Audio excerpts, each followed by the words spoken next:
I'm sorry that Mr MacArthur says he just there. I just want to clarify what he can do, just to make it clear. It's not a point of order. I hold to that statement.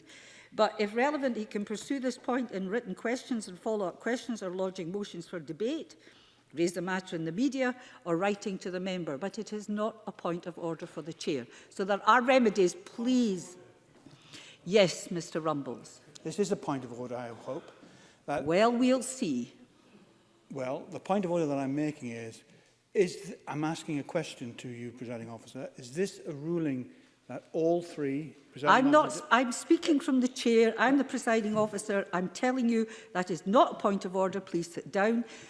That itself is also not a point of order. So can we go on, because we're intervening?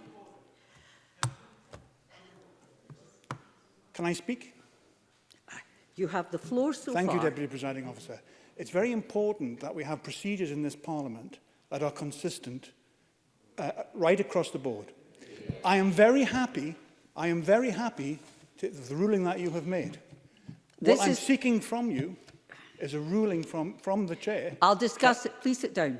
I can discuss with the other presiding officers what you have said. I know where you're going. I don't want to waste time over the next debate. I know where you're going.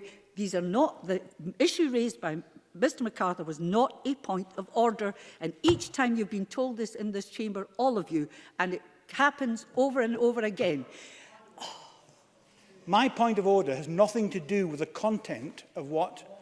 I know what you're asking. You're asking if it's whether it's consistent or not. Well, you don't know what I'm asking. Please sit down. Please sit down. I don't think you're doing yourself any favours. I'm sorry. I apologise to the Conservatives. This is interrupting your time. Lasts, then if there's an inconsistency from the chair, then members will simply wait until decision time to raise the same point of order again, and we get nowhere. Consistency is important. I'll reflect on what you've said, Mr Rumbles, but let's move on. Can we? Can we now move on? Thank you. And now the next item of business is a debate on motion 19717 in the name of Liz Smith on curriculum for excellence. Can I call on Liz Smith to speak to and move the motion? Ms Smith, 7 minutes, please. Thank you, Deputy Presiding Officer. When the OECD produced its very important and comprehensive report into Scottish education in 2015, it prioritised some key recommendations. It was very clear that the principles behind the curriculum for excellence were the right ones, that the twin ambitions of excellence and equity should underpin all aspects of education policy, and it had many good things to say about the approach to holistic learning. Exactly the same reasons why all parties in this chamber agreed with the Minister at the time, Peter Peacock, that the curriculum for excellence was the right approach for the 21st century. However, the report also warned that significant challenges existed within the delivery of curriculum for excellence. It highlighted both the absolute and relative decline in some aspects of attainment, mathematics being its primary focus, concerns about the higher incidence of lower achievement among secondary pupils compared to previous standards, and it also raised concerns about the difficulty of evaluating curriculum for excellence because there was insubstantial research and incomplete data. And on that last point, it recommended strengthening evaluation and research, including independent knowledge, not helped, of course, by the Scottish Government's actions to remove Scotland from some key international measurements.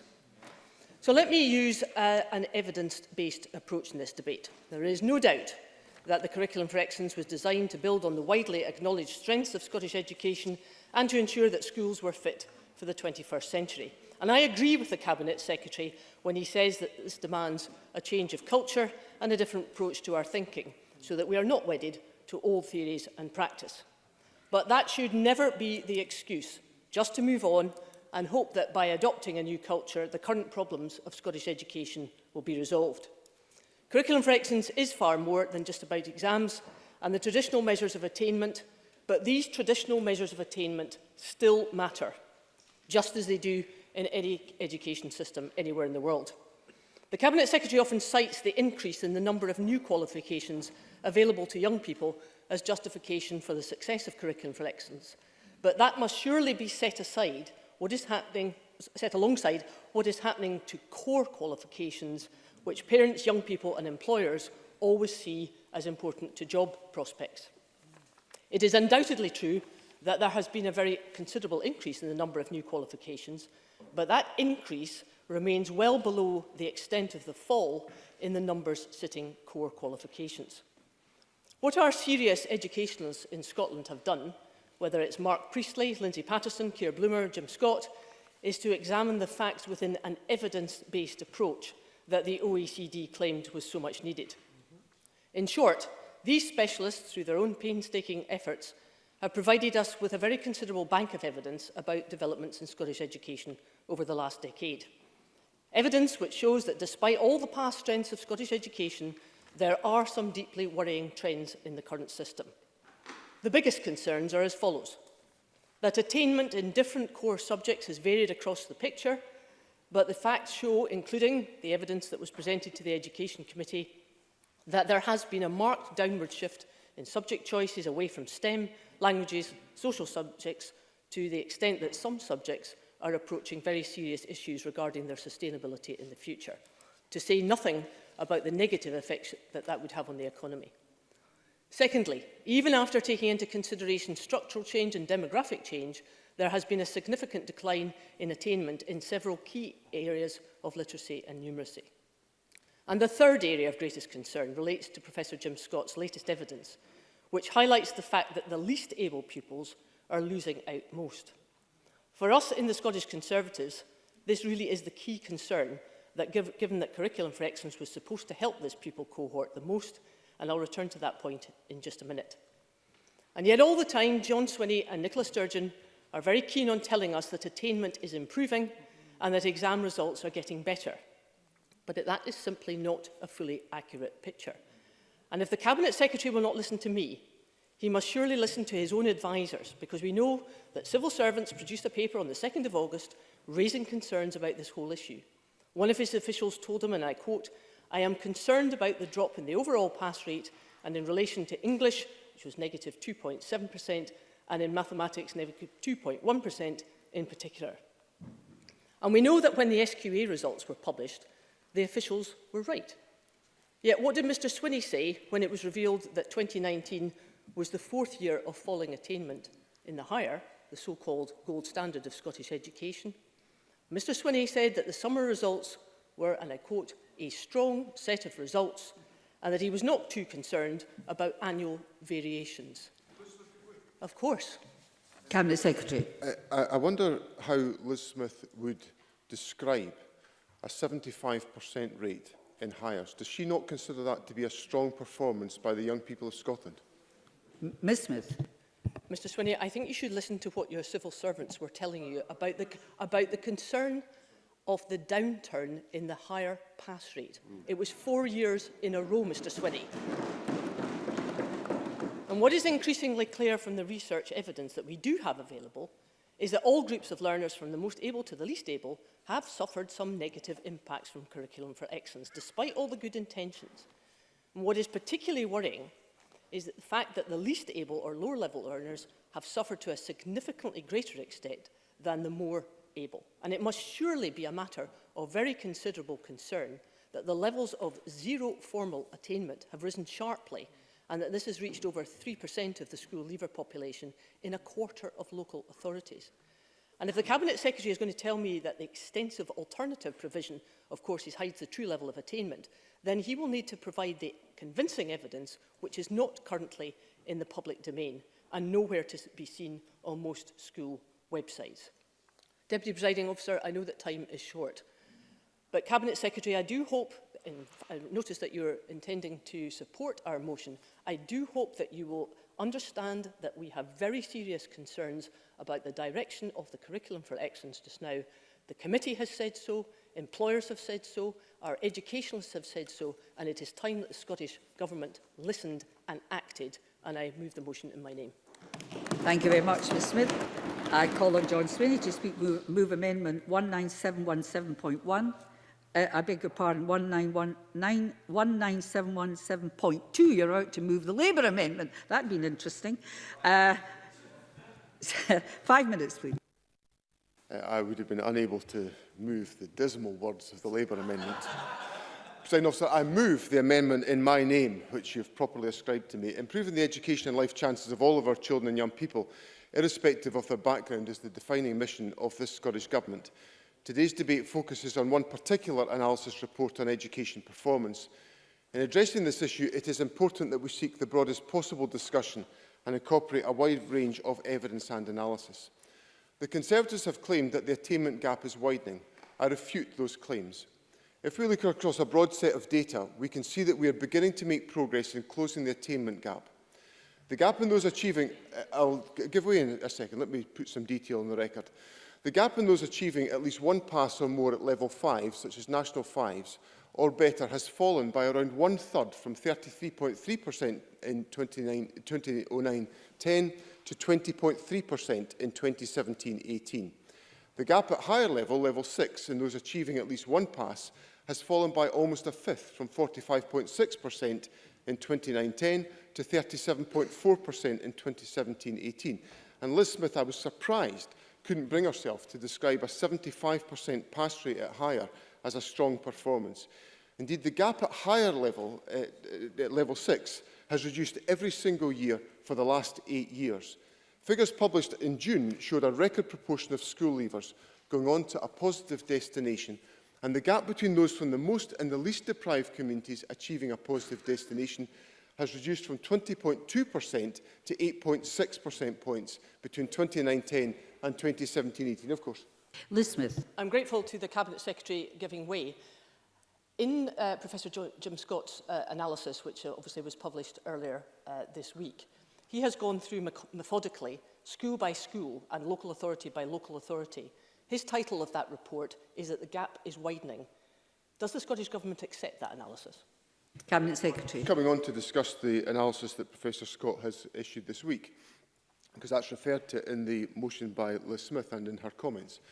I'm aware that one statistic on the proportion of young people leaving school with no qualifications has drawn particular attention. However, I would ask Parliament to exercise caution when drawing on one statistic in order to draw definitive conclusions on the system. The no qualification rate did reach a low point of 1.5% in 2012-13. It has remained at or around 2% over the past 3 years. However, this data, as with much of Jim Scott's analysis, focuses solely on national qualifications at SCQF level 3 and above. The fact is that not all these young people leave with nothing. The majority of these leavers did achieve a course award or unit assessment.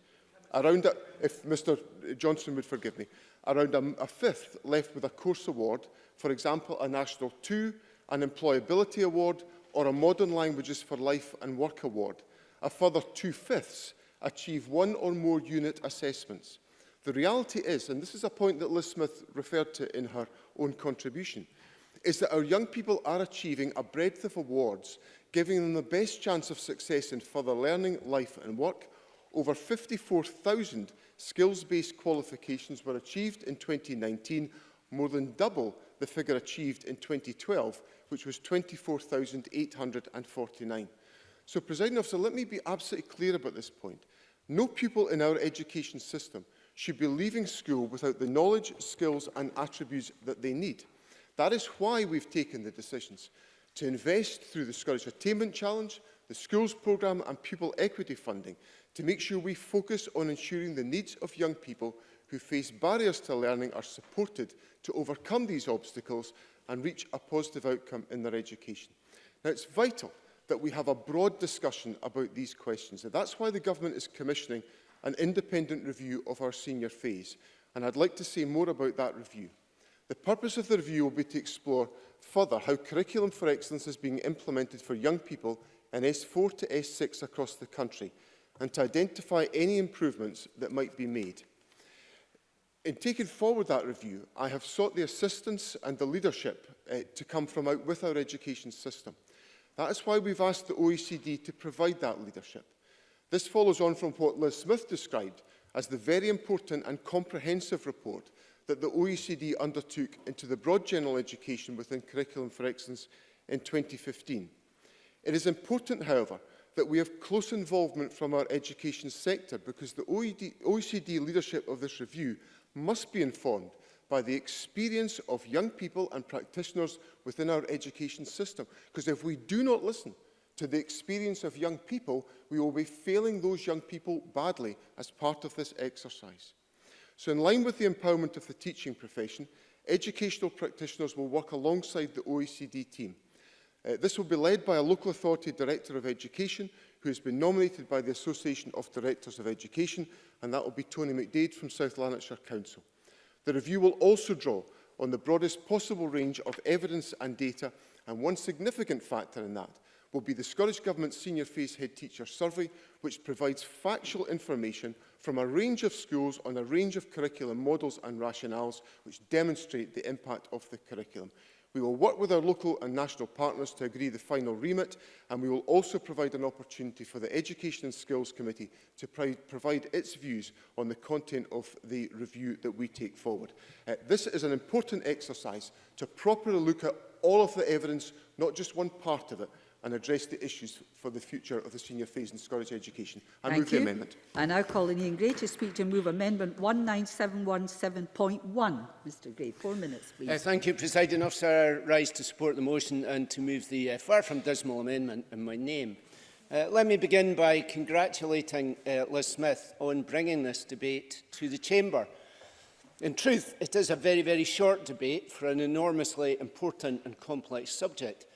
But then, of course, that is because opposition debates are, it seems, the only way that we can debate school education at all in this Parliament. It is now more than 2 whole years since the government saw fit to bring a debate on schools forward in their own time. It happened on the 2nd of November 2017. And indeed, that debate was about the presumption of mainstreaming. It is even longer since the last government debate on school education in general. You have to go back to June 2017 to find that. So it's hard not to draw the conclusion that the government are somewhat reluctant to have their record on school education scrutinised. And given the figures published by Professor Scott this week and referred to in the Conservative motion, perhaps that is not surprising. Because Professor Scott's analysis of the SQA results are very worrying indeed. They are very detailed, of course, but the headline figures show that since the introduction of the new exams, attainment has declined by 32.9% in S4 and by nearly 10% in S5. And the raw numbers are even starker. Professor Scott calculates that over the 6 and 5 years respectively, since the introduction of the new exams, pupils have achieved 807,000 fewer qualifications than might have been expected in S4, and in S5, 36,000 fewer qualifications than they might have been expected to. These are alarming figures, and their impact isn't uniform, and I think it is entirely legitimate to look at the percentage of pupils leaving school with no qualifications at all, because they are the ones at the very sharpest end of the attainment gap. And their numbers are now rising quickly. They've reached, as Liz Smith said, over 3% in a quarter of local authorities. And it is the case, as Mr Swinney said, that those had fallen to a low of, that number had fallen to a low of 1.5%. But the point is, that was a historic trend. That number had been falling since the introduction of comprehensive education, at which point some 70% of young people left school without qualifications. It took us 50 years to reverse that trend. If it's turned round again, then really we should start to worry about it. Meanwhile, in S5 and S6 in particular, the drop in enrolments as well as attainment is hitting STEM subjects and modern languages hardest. And Professor Scott makes the point that some languages face an existential threat in our schools. And, Presiding Officer, the worst thing is, none of this is new. It was in May 2015 that Labour first raised Professor Scott's work in this chamber.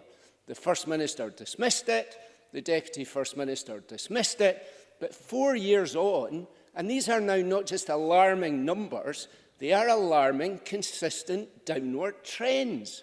And nor is Professor Scott a lone voice anymore.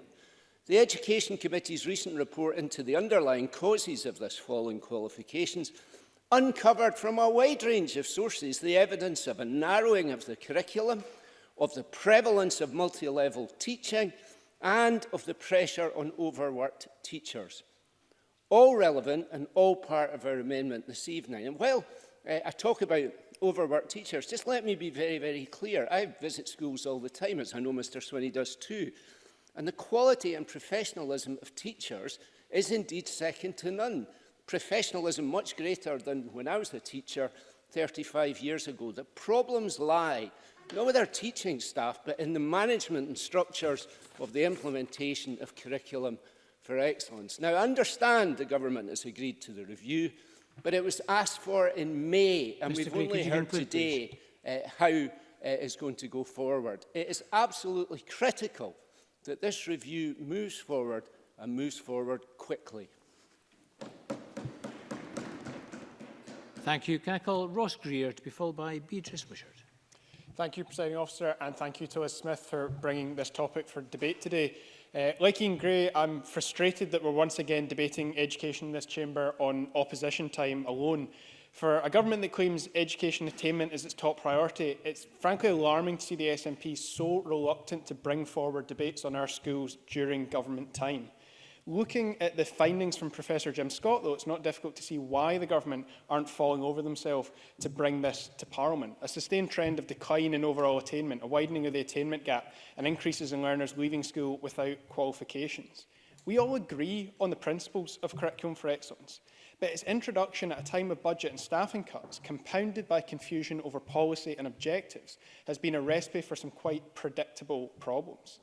Teachers have been left to pick up the pieces from a government which did not properly plan and invest in implementation of the biggest change in Scottish education for decades. Worst of all, it's been left to academics to research and compile the information that this Parliament finds itself using both in the Chamber and in committees on a regular basis. Where was the body responsible for inspecting standards in Scottish schools? The last time Education Scotland appeared before the Education and Skills Committee, they refused outright to accept findings, including Professor Scott's, showing the impact of deprivation on subject choice. They insisted that their experience told a different story, yet they failed to undertake any kind of comprehensive research or analysis of deprivation and its impact on attainment. Thus, the committee's clear instruction that they now do so. Professor Scott has highlighted in his report an apparent lack of concern at all levels of governance about attainment.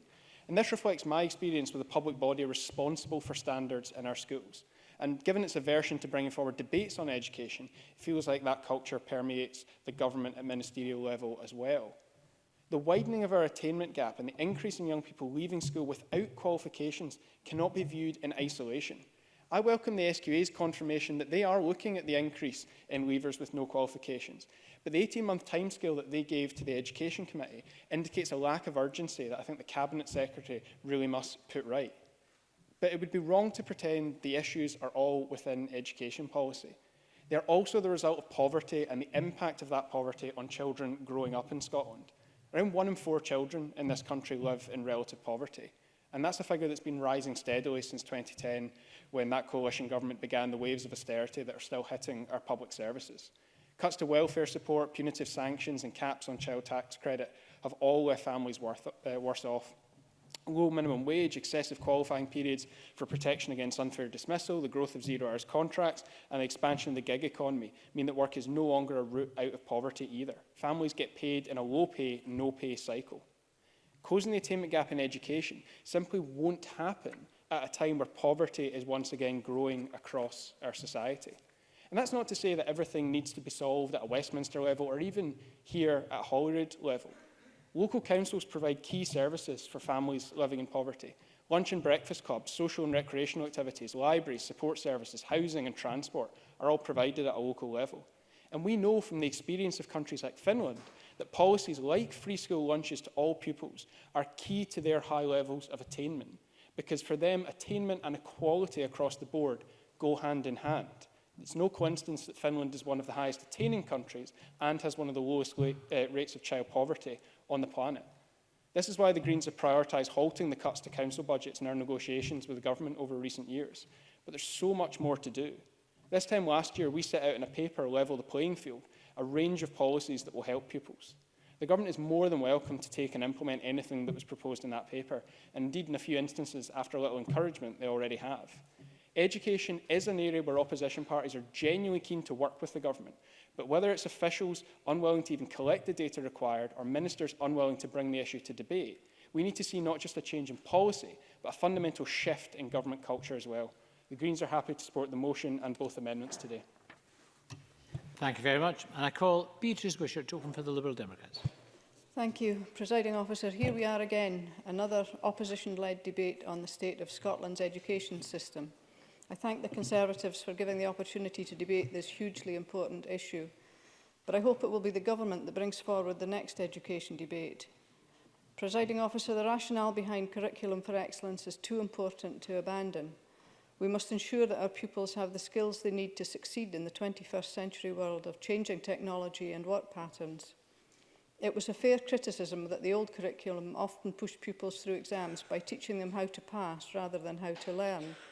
And it was fair to say that traditional subjects were often prioritised to the detriment of alternative courses that might have been better suited to some pupils. So we're not calling for whole-scale change, but for the Government to fix what's going wrong before an entire cohort of our young people are disadvantaged through no fault of their own.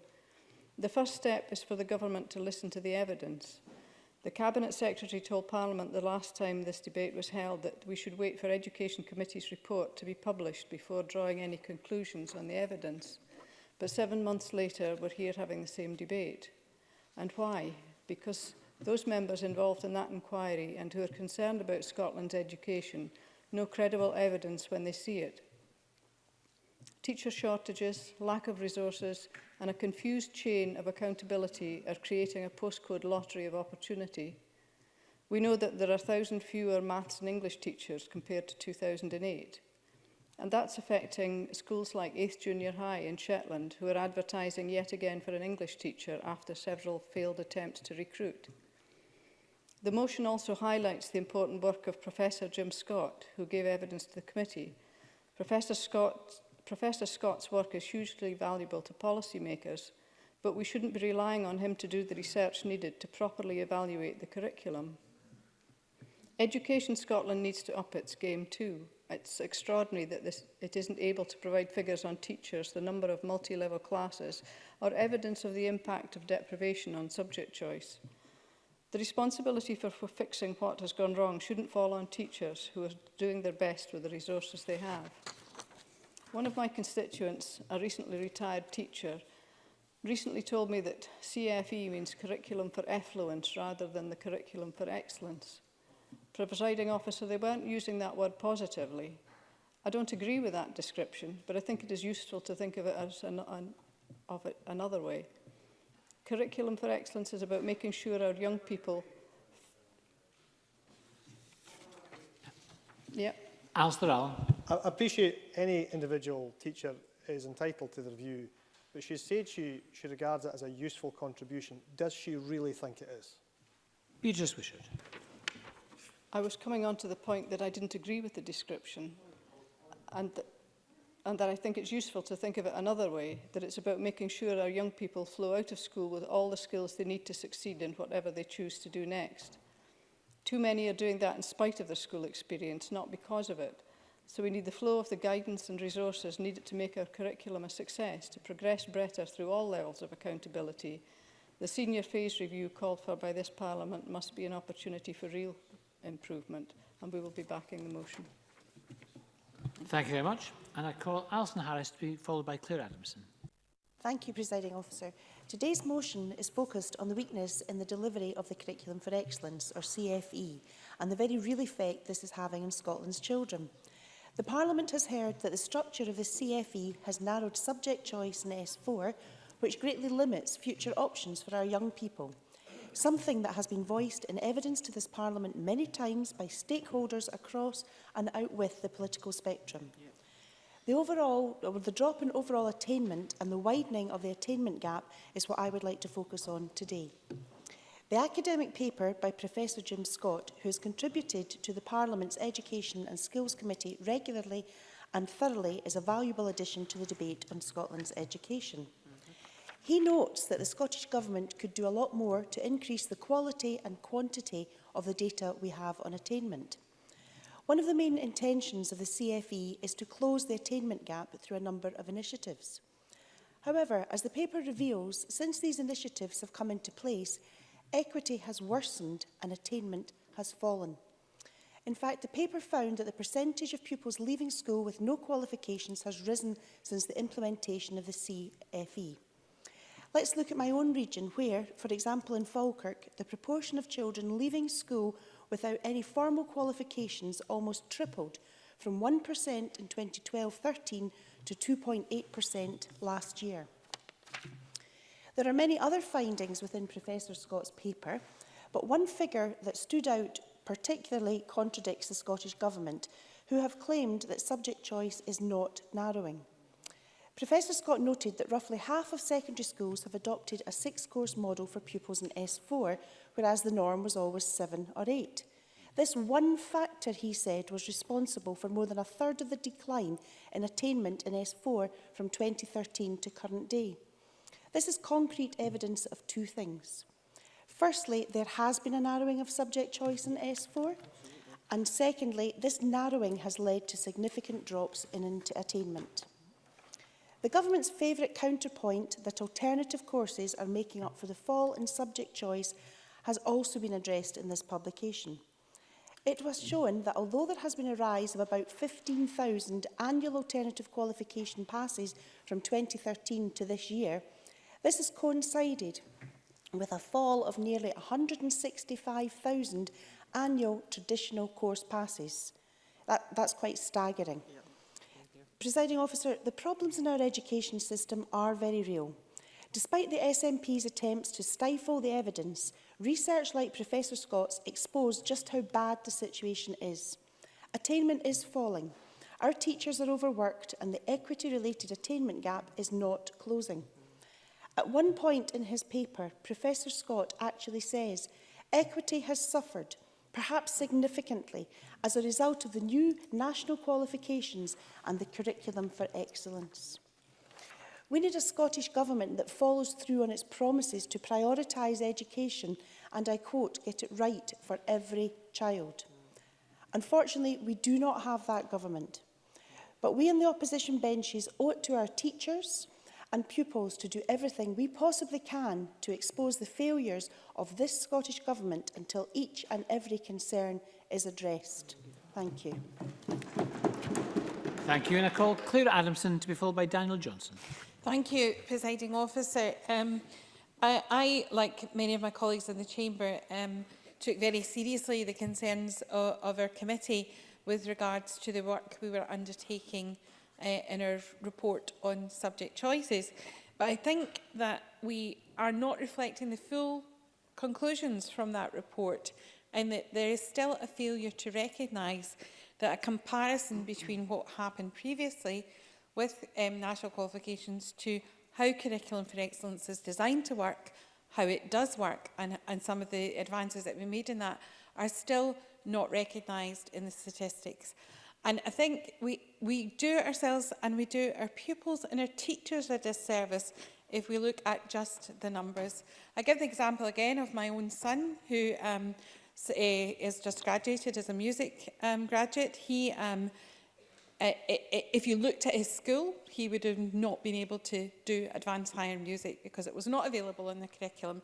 And looking at just what was happening in his school and his school's timetables, then you would see that was not available. But of course he was able to do it because there was an arrangement within the local authority that people could travel to do qualifications out with the school environment in another school. And these opportunities and some of the work that has been done to ensure that pupils get the opportunities to study what they want to do, I think are being missed in this debate yet again. So it's really important that we do consider Curriculum for Excellence in the whole, and that it is about the outcomes for the young people. And while I share the concerns, if there's proven to be a lack of progress in terms of attainment, if people are being disadvantaged, but that's not what I see. It's not what our universities and our colleges are saying. They're seeing a great uptake applications to universities, and more of our young people are getting on to do what they want to do. And I also have to emphasise again, while we're all saying today we recognise the principles of Curriculum for Excellence and support them, well, we also all supported the Developing the Young Workforce programme. And that was absolutely about preparing our young people for the workplace. And that meant that the additional qualifications, the voluntary qualifications, Duke of Edinburgh Awards, young people going on to do foundation apprenticeships, going to college and studying in access courses in colleges was as equally important to their outcomes and what was going to happen as just the list of qualifications. And I hope that we can move away from that. So I absolutely shared those concerns. And that's why the committee did ask the government to research and look into a number of particular areas, including the independent review of the senior phase, which we know is about to get underway, the impact of different curriculum models, because it is a complex situation. It's not easy to understand this and just to use it by counting either pupil numbers or results. I give another example of how many more pupils are going straight to higher level without taking the standard grade, or what was the equivalent of a standard grade, or what would now be a NAT4 qualification. That will show as a reduction in the number of NAT4 qualifications, but we know that schools are taking that opportunity with pupils to miss out that phase and go straight to higher qualifications and go on it. And that's why that independent review has to look at those curricular models and what is actually happening on the ground in our schools.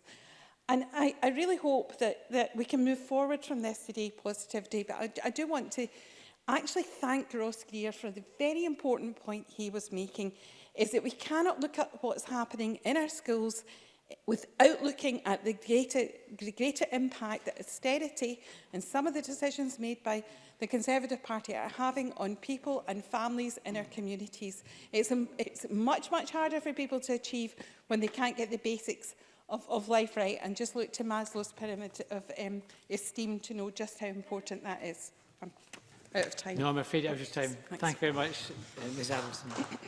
And could I call Daniel Johnson to be followed by Rona Mackay? Thank you very much, Presiding Officer. And I'd like to, in a sense, follow on from where my convener left off, because I think she's absolutely right. I think when we're looking at curriculum for excellence, it's vital that we look at it in the round and in the whole. I think even before coming into this place, I was aware of the issues and anecdotes around curriculum for excellence. And indeed, my first encounter with that was in the chat room when we were, on my first time around on the Education Committee looking at curriculum for excellence. And myself and Ross Greer were the group of trainee teachers, student teachers. And we asked them, what's the biggest single challenge you face as student teachers? And we didn't know what they were going to say. And they said, it's teaching third years. We were both really surprised. And their point was, when we asked them to explain what that meant, was because that cohort, that age group, simply are very difficult to teach because they don't see the point of being at school, because they haven't started their qualifications yet, and yet they're sort of essentially have finished with that broad general education. And I think it's that sort of anecdote, that insight, along with others, such as the fact that there's misgivings about why are some schools still sticking with the 2 years and 8 subject model for S3 and S4? Does there appear to be a decline of some subjects? Why are our young people having to drop more subjects at an earlier point? And the problem we have in this debate is that we don't have the data and the evidence to actually provide the insights into what's actually happening, the realities, and which of those things are simply just anecdote. And let me be clear about one thing in particular. I don't want to criticise curriculum for excellence for one very important reason. We are all invested in it. We all need it to succeed. And above all else, it is the right approach. It's right that we have a curriculum that seeks to give young people the skills they need to learn, rather than filling their heads full of facts. That's what you need to succeed in the 21st century. But when you undertake major change, such as curriculum for excellence, it's vital that you stop to assess, reflect, and adjust when things aren't working right. But the reality of this government's approach is there's been a paucity of that analysis, a lack of review, a lack of a baseline, a set of data in order to assess whether or not we are succeeding in what we set out to achieve with the curriculum for excellence. So I would thank Jim Scott for his useful contribution. And in a sense, I agree with the Deputy First Minister. You can't take a single measure and treat it as a verdict on the whole system. But I would also say to him, you do need to look at all the measures in the round. And I do think that some of the measures that Mr Scott has raised are matters for concern and need to be addressed. And I would ask that those things are addressed in the review into the senior phase. And I'm pleased that the Deputy First Minister provided further detail on what that will entail, because until now, there has been a lack of that detail. So while I'm pleased that the OECD are being asked to conduct that review, and I'm pleased that they're going to look at the effectiveness of S4 to S6, I would still like to understand when it will report. I'd like to understand what other things it will look at, because I don't think it's good enough to simply look at the effectiveness of those standing years, because I think, as I hinted at in my early anecdote, there's also the question of the broad general education. It's simply the flip side of the coin of the senior phase. We need to look at the direction and intent, whether or not breadth is still being maintained, breadth being that key value in the Scottish education system. We also need to look at qualification design. So I'd be grateful if the Deputy First Minister could clarify whether those things would be covered off. But finally, I would say this. Unless you measure, you simply cannot manage. And I think we need to look at the range of measures that we have within our education system. And I would simply point out that the Scottish Government's record is not good. We've withdrawn from TIMS, we've withdrawn from PEARLS, we've scrapped SSLN. Our ability to compare ourselves internationally, but also with ourselves, has been dismantled by this government. Conclude, please, Mr Johnson. We do need to understand how we're achieving. We need a confident set, or we need to have confidence in the measurements that we have of our education system. Thank you. Thank you very much. And I call Rona Mackay to be followed by Brian Whittle. Thank you, Presiding Officer. I welcome this opportunity to discuss the Curriculum for Excellence and in particular the work this Government is doing to close the attainment gap across Scotland. We all know that closing the attainment gap is at the heart of the Scottish Government's agenda, and it's an issue which I feel comfortable in saying everyone in this chamber values with the utmost importance as well. Therefore, I find it a great shame that this negative rhetoric from the Tories and from Labour surrounding our education system is still as prevalent. It's not to say that there's not more work to be done, that everything is perfect. We are having a review, and I agree with Daniel Johnson's remarks about measuring and taking stock of where we are. But the continued misinformation and downplaying of the ongoing success of the Curriculum for Excellence is disappointing. Yes. Liz Smith. I'm very grateful to her for doing that. Could I ask her whether she agrees with the work that Professor Jim Scott has published, because he has done it under very painstaking efforts to ensure that the evidence that he's produced is accurate. And I note that the Scottish Government is actually supporting the motion this evening. Rona Mackay. I understand he did go to a great deal of work and detail amongst it. I can't say for sure whether it's 100% accurate. I mean, we can throw statistics around, but I can't say that for sure. What I'm more interested in outcomes, which we do have a record of, successful outcomes, which are far more important than someone criticising the Curriculum for Excellence. So under the Scottish Government, the number of young people leaving school with 5 hires or more has gone up, with last year being the first time ever 30% of pupils got at least 5 hires or better, an increase of 22.2% from 2010. These are the points I raised with Professor Jim Scott during his evidence session at the committee's review of the senior phase of education, and frankly he was at a loss to answer it. In relation to a further question from my colleague Jenny Gilruth, he did say, however, we have a situation in which Curriculum for Excellence should be a world-class initiative, and it has the potential to be so. I've debated with a few people in this room what the first committee started with in terms of a view of education, and I don't think any of us disagreed that Curriculum for Education is other than a good idea. Presiding Officer, we are seeing record numbers in higher education and record numbers of students from deprived areas going on to further education and achieving qualifications. Indeed, the gap between those from the most and least deprived areas achieving a higher or better is at a record low, reduced for the 8th consecutive year. So I think that's something we should be celebrating instead of talking it down.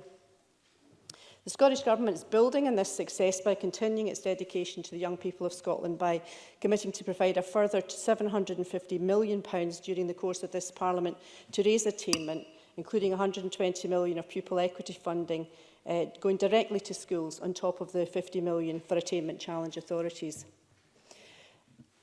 I'm proud to say that the Curriculum for Excellence, while to some extent still a work in progress, has transformed learning experiences for children and young people across Scotland, and that was precisely the intention. It moves the focus from solely academic attainment to giving greater attention to the capacities children need to make a success of their lives. Tailored experiences guided by the current and new generation of great teachers in this country so that children can fully achieve their potential. Under CFE, young people can choose a broader range of pathways than before. And what matters is the qualifications that pupils leave school with. We have a forward-thinking, modern, flexible system that creates every child as an individual. The Scottish Government is getting on with the job of improving our education system so that it works for all. And instead of talking down the achievements of teachers and pupils in Scotland, perhaps it's time the opposition parties in this chamber celebrated them. Thank you. And I call Brian Whittle to be followed by Fulton McGregor. Thank you, Presiding Officer. And I declare a register of interest here that I have a daughter who is a secondary school teacher. I'm delighted to speak in today's debate because it gives me the opportunity once again to reiterate my strong belief that education is a major solution to health and welfare issues. So the Scottish Government's commitment at the beginning of this parliamentary term to have education as its main objective was most welcome. In fact, Nicola Sturgeon went further by stating that we should judge them on the success of their education policy, and that against a backdrop, of course, of the flagship education bill now being defunct. But as Liz Smith stated in her opening remarks, the principles that underpin curriculum of excellence were the right ones: excellence and equity. Principles that all parties in this chamber quite rightly supported. However, it is in the Scottish Government's implementation of the policy and the measurement of its outcomes that are highlighting the failure to deliver against these objectives, no matter how hard the Scottish Government have tried to avoid proper scrutiny. The stark reality is, against these objectives of excellence and equity, especially equity in my view, the Scottish Government have been shown to be failing significantly. I think despite the protestations of Nicola Sturgeon and John Swinney to the contrary, we now know that even their own civil servants told them that subject choices were reducing and that senior students were taking fewer subjects than before. And I've heard time and again in this chamber the incredible claim from John Swinney and Nicola Sturgeon that somehow this would not have a negative effect on our children's education. But according to Professor Jim Scott, reducing S4 options is basically forcing pupils to make higher choices in S3. So again, reducing the ability to have that wider education base. And I will give way to the Cabinet Secretary. I wonder if developing his point, Mr Whittle would reflect or answer, if he thinks there is damage being done to pupils, why are we at a record level of the number of school leavers going on to a positive destination, 93%? Brian Whittle. I'm just about to come on to that, if I may, Cabinet Secretary. What I was going to do, I was going to layer on top of that, to your point, the continuing erosion of further education places for pupils in the college sector by your government. It is of little wonder that the attainment gap between the better off and less well-off pupils continues to rise. There is an inability, it seems, to grasp a system-wide approach to education, which I've got to say is not unique to this portfolio. You say, Presiding Officer, to aspire, you need to be able to see the goal and the journey required to get there. So by reducing options in the curriculum for excellence, along with slashing places in colleges, the Scottish Government have created a systems-wide learning deficit.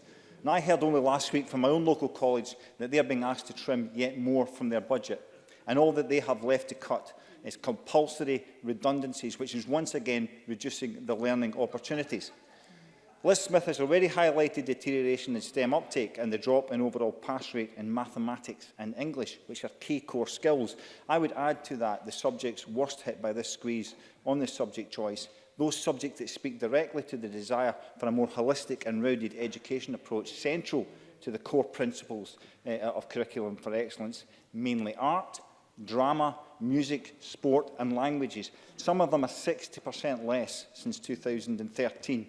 These are the subjects where the biggest gaps between the haves and the have-not have occurred. The place where soft skills are learned, where the skills learned were so beneficial to other key subjects. There is a growing chasm in access to those kind of opportunities, central to that more rounded education, and it's something I think that is lost on the Cabinet Secretary.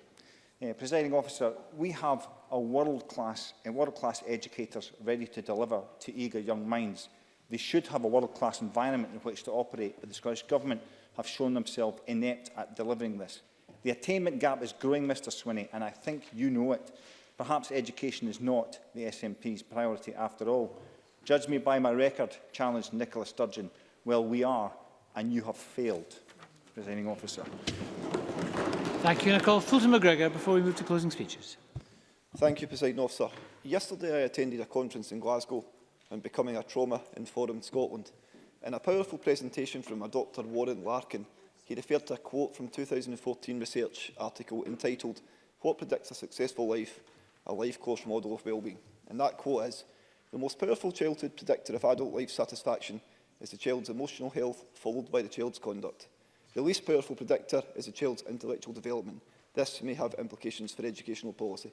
And I think, why do I mention that, Presiding Officer? Because I think that this trauma-informed thinking does impact on policy here in Scotland, which is why policies such as GIRFEC, PEF and Curriculum for Excellence are the heart of this Government's approach to making Scotland the best place to grow up and learn. The Curriculum for Excellence has transformed learning for children and young people across the country. Instead of a rigid classroom learning, we now have a curriculum that can be flexible to young people's strengths and ensure they reach positive destinations once their school career is finished. And because of the support from teachers through the National Improvement Hub, the number of courses on offer to pupils has increased as under Curriculum for Excellence schools have the freedom to design a set of courses and qualifications and awards between S4 and S6 tailored to young people's needs. And just today, Presiding Officer, I got to witness this firsthand, the excellent example of Curriculum for Excellence in action in North Lanarkshire. It was my pleasure to attend at St Andrews High School in Coatbridge to talk to the Advanced Higher Modern Studies class about their dissertations. Some great questions and clearly a group of pupils that are thriving in their learning in this area. But it was also great that some pupils were there from nearby St Margaret's in Alex Neil's Airdrie Shotts constituency. And this is something that happens regularly across the council area and allows pupils to do the courses they want and get access to high quality teaching. And on that note, my thanks to Ms Gallagher, who set up today's meeting, and indeed her predecessor, Mr Roy, now at St Ambrose, previously for the work that they do in this area. And this situation isn't new, is it? I remember when I was at school in Coatbridge High, I wanted to take modern studies, history and geography.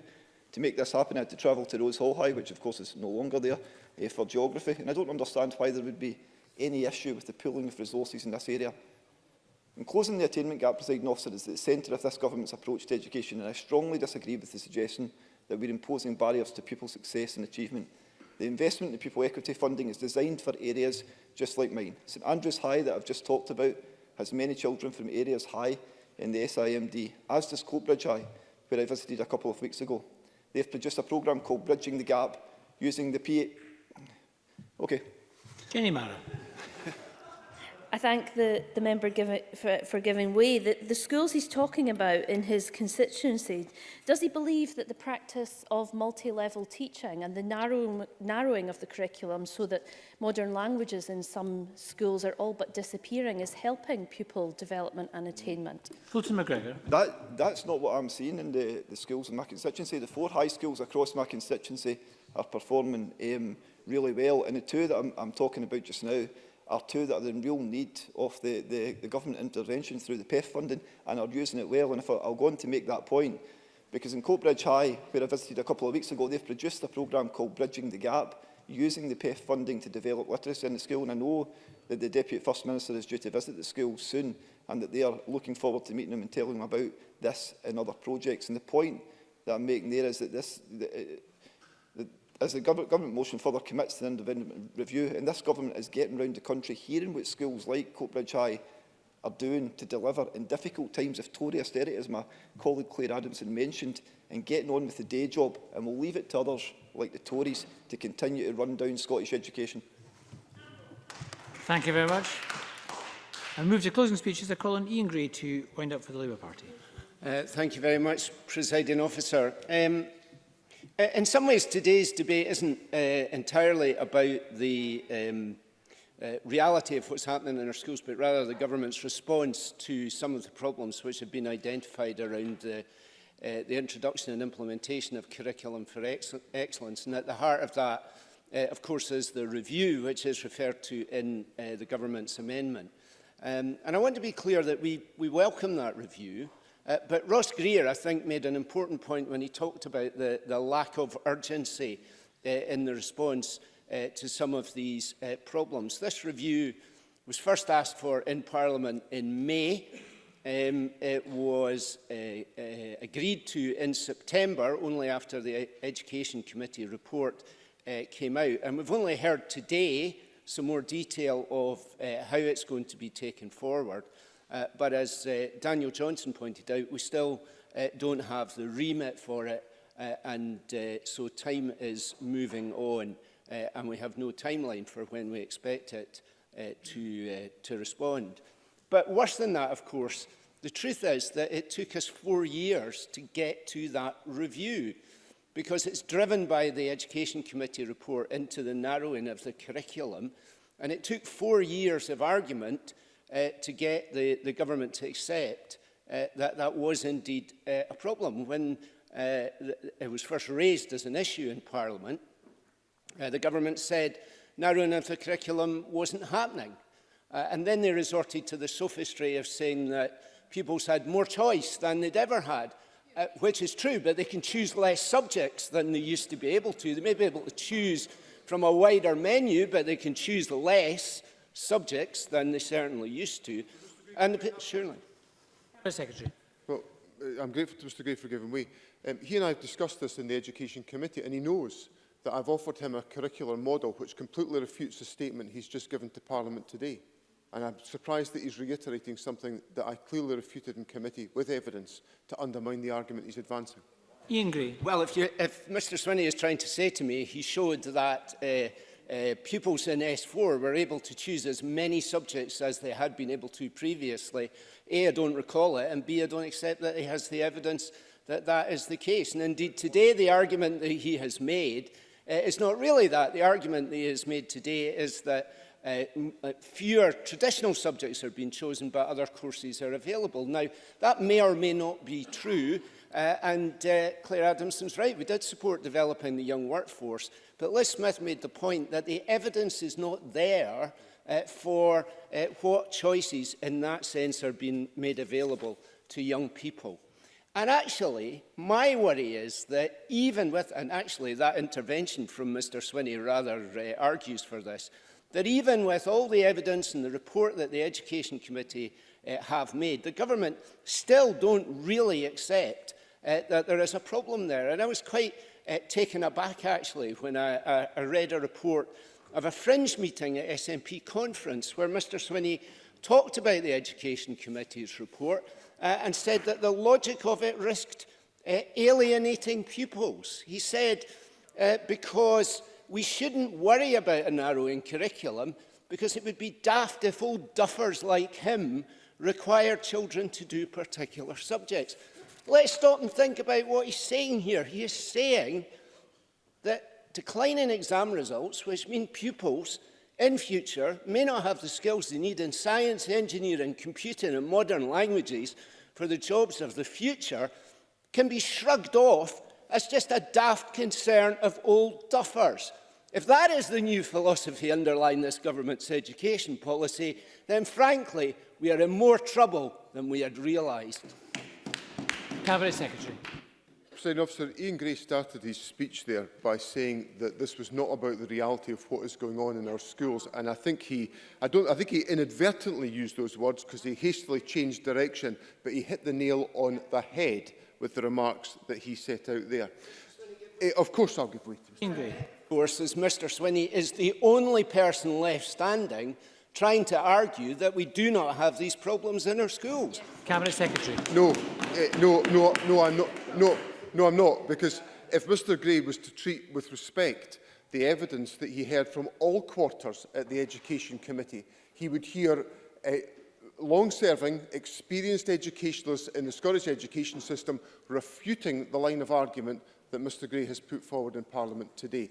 So that's why I agree with Daniel Johnson that we've got to look at all of the evidence, because what we've had today is a debate brought forward by the Conservatives on one piece of evidence, and I've marshalled a number of other pieces of evidence which demonstrate the closing of the attainment gap.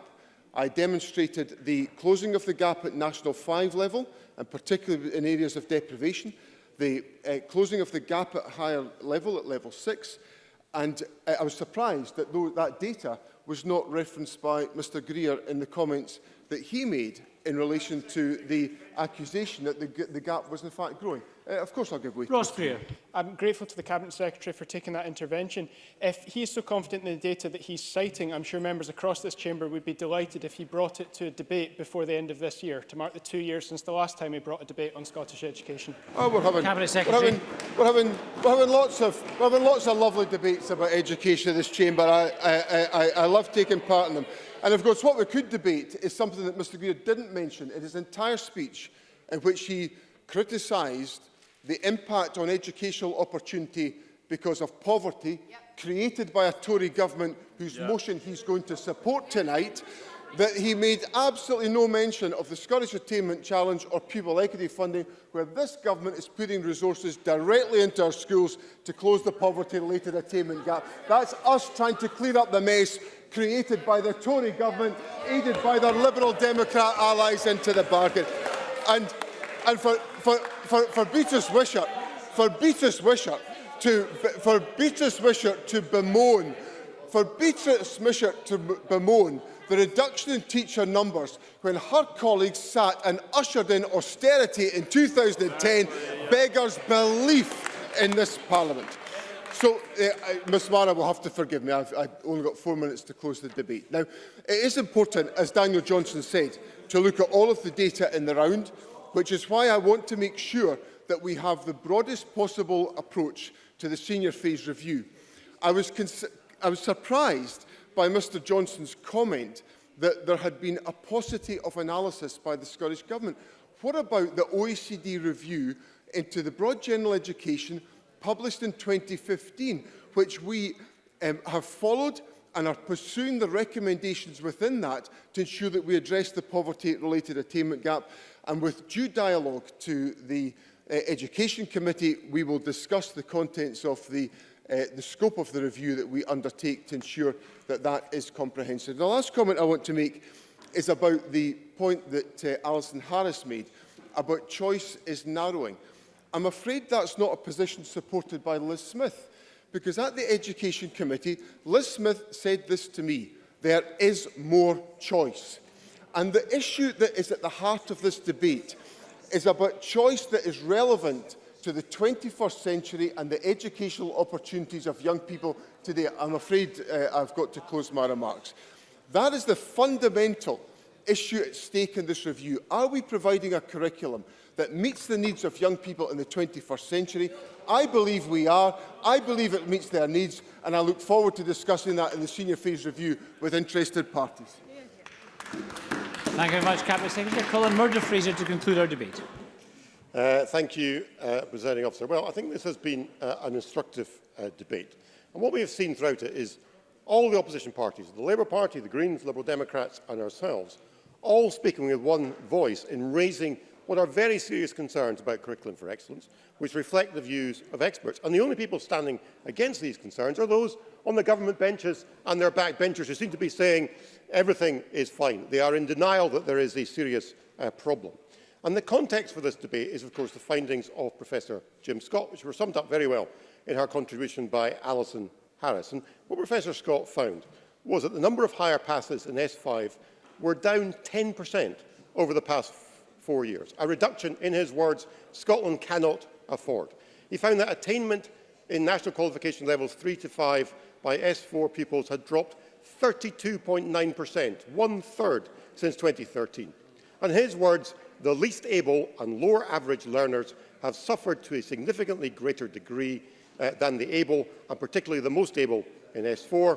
It should be, in his words, a matter of national concern that levels of zero attainment have risen sharply and that this has reached over 3%, effectively one child in each S1 comprehensive class. On any assessment, that is a damning analysis of this government's record when it comes to education. And I would have thought, having set that context, the SNP would welcome this focus on education. Brian Whittle reminded us of all the promises the First Minister made on this subject. She said, education is this government's #1 priority. She said, "Judge me on my record in education." And she said, "It is my ambition to close the attainment gap."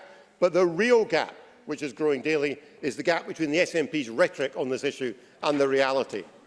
This week, Professor Jim Scott's latest paper is a painstaking piece of research into exactly what is happening to attainment in our schools.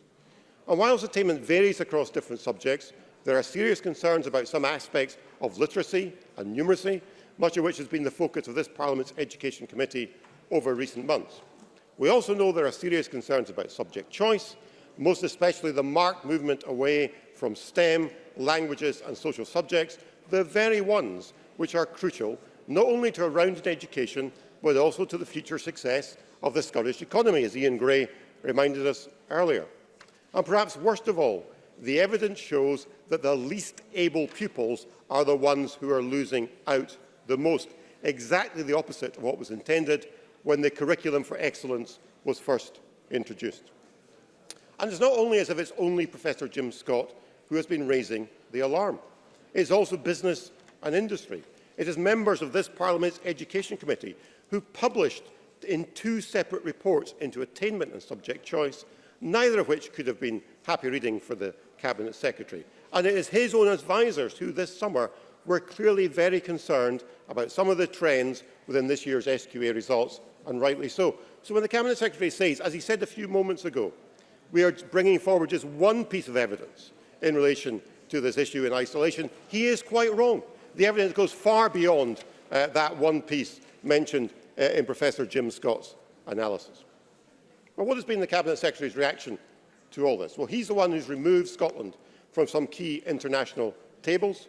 He did not carry out the mid-term review of Curriculum for Excellence, as OECD had requested.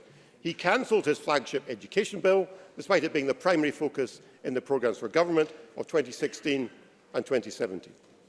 Liz Smith reminded us in her contribution. In the summer, he told us that the 4-year decline in attainment levels in the higher were down to annual variation, which is quite an extraordinary comment if he cares to think about it, and then trumped by his assertion that this year's SQA results were, and I quote, a strong set of results. With the exception of National 4, which showed improvement, that was just spin, and he should know that. But the main concern must surely be for the outcomes of those pupils already facing barriers. Jim Scott's evidence shows that the overall number of pupils leaving schools with no qualification since the introduction of Curriculum for Excellence is rising, with at least a doubling of the rate in 14 out of 32 local authorities. That is a national scandal, which tells us all we need to know about the education record of this government. And it's disappointing that so far the Cabinet Secretary seems to be in denial. We know from a Freedom of Information request published this week, his officials told him 7 months ago that subject choice was being reduced across the entire senior phase, but both he and the First Minister told this Parliament subsequent to that that subject choice had not been reduced. He needs to be clear with this Parliament exactly what the facts are. Presiding Officer, I hope that the Scottish Government will, in a few moments' time, agree to the wording of our motion which accepts Jim Scott's conclusions, that recognises the failures in the delivery of Curriculum for Excellence and calls for urgent action. Presiding Officer, too many young people across Scotland are being let down by this government's failures in education. Let's make sure today marks a turning point. Thank you, Presiding Officer. Thank you very much, and that concludes our debate on education. We're going to move on to the next item of business, which is consideration of Business Motion 19731 in the name of Graham Day. On behalf of the Parliamentary Bureau, setting out a business programme, could I call on Graham Day to move this motion? Move, Presiding Officer. Thank you very much, and no one wishes to speak on this motion. Therefore, the question is that motion 19731 be agreed. Are we all agreed? Yes. We are agreed. Thank you. The next item is consideration of business motions 19732 on stage 1, a stage 1 timetable for a bill, and 19733 on a stage 2 timetable for a bill. Could I call on Graham Day to move these two motions? Move, Presiding Officer. Thank you. And again, no one has asked to speak against the motions. Therefore, the question is that motions 19732 and 19733 be agreed. Are we all agreed? Yes. We are agreed. The next item is consideration of 4 Parliamentary Bureau motions. Could I ask Graham Day once more, on behalf of the Bureau, to move motions 19734, 19735, 19736 and 19737 on approval of an SSI. Moved, Presiding Officer. Thank you very much. So we turn now to decision time. The first question is that Amendment 19715.3 in the name of Paul Wheelhouse, which seeks to amend motion 19715 in the name of Jamie Green on the resilience of Scotland's ferry network be agreed. Are we all agreed? Yes. We're not agreed. We'll move to division. Members may cast their votes now.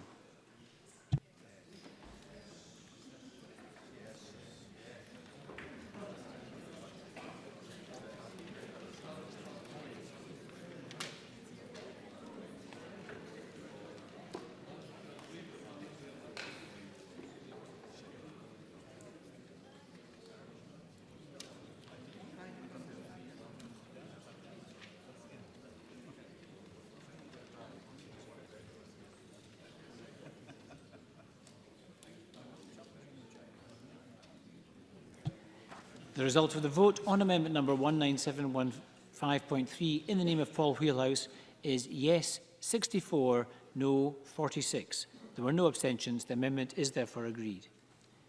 The next question is that amendment 19715.2 in the name of Colin Smith, which seeks to amend the motion in the name of Jamie Green, be agreed. Are we all agreed? No. We're not agreed. We'll move to a division and members may cast their votes now.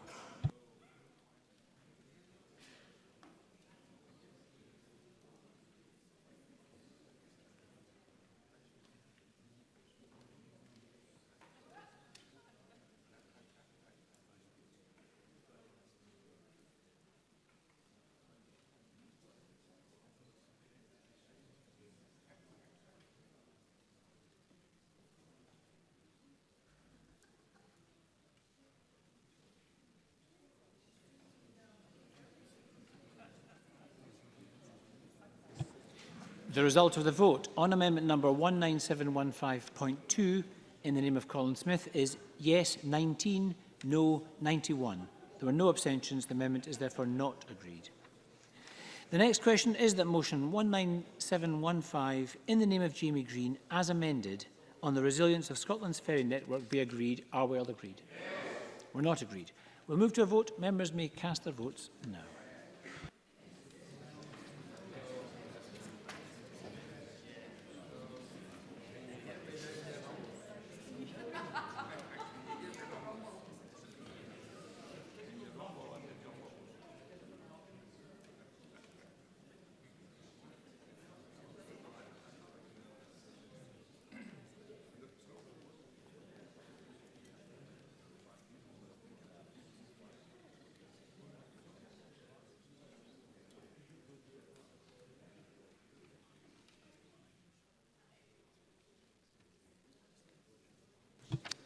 The result of the vote on motion 19715 in the name of Jamie Green, as amended, is yes 63, no 46. There were no abstentions. The motion as amended is therefore agreed.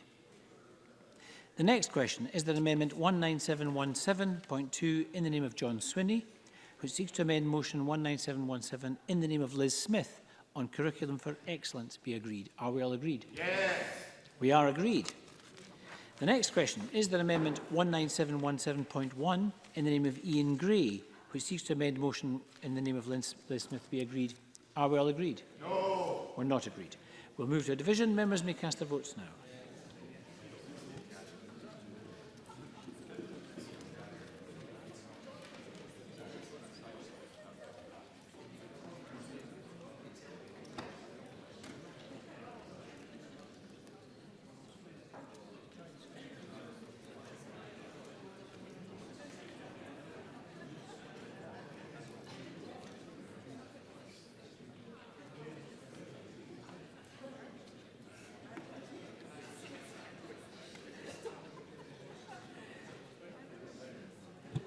The result of the vote on amendment number 19717.1 in the name of Ian Gray is yes 51, no 59. There were no abstentions. The amendment is therefore not agreed. And the next question is that motion 19717 in the name of Liz Smith as amended on curriculum for excellence be agreed. Are we all agreed? Yes. Are we agreed? Yes. We are agreed. And I propose to ask a single question on 4 Parliamentary Bureau motions. Does anyone object? That's good. The question is that motions 19734 to 19737 in the name of Graham Day on behalf of the Parliamentary Bureau be agreed. Are we all agreed? We are agreed. Thank you very much. That concludes decision time. We're going to move on shortly to members' business in the name of Angus MacDonald on the UN Year of Indigenous Languages and European Day of Languages, but we'll just take a few moments to change seats for the members and minister to change seats.